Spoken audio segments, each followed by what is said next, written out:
We are working in Module 11 and we're talking in this module about how to work with charts. We just completed Section 3, Part 1.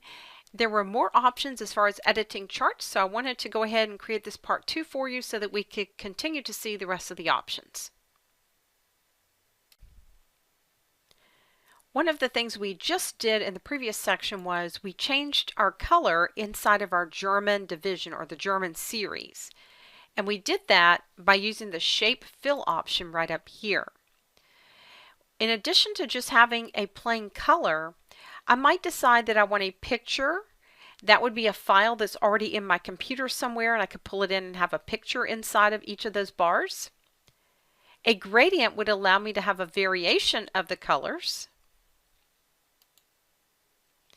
And then I have an option to actually go through and choose a texture.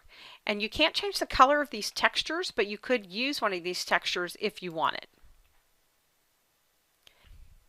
Anytime you have a shape, you can also change the line around the shape, and that's what Shape Outline allows you to do right up here.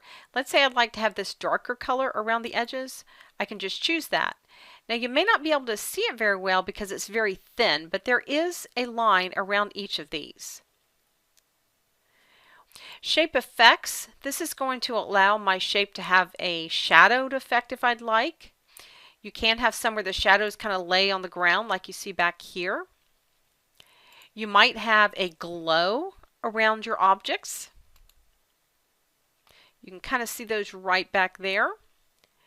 You might even have what they call soft edges, a beveled look, or a 3D rotation, and any of these would work.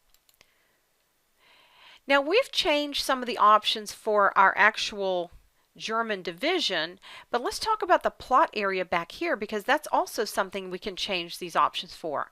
The same options back here. We can go to Shape Fill, for example, and let's say that we'd like to have one of these colors, maybe a lighter blue color. Maybe we want an outline around our shape. We'll use this purple right here.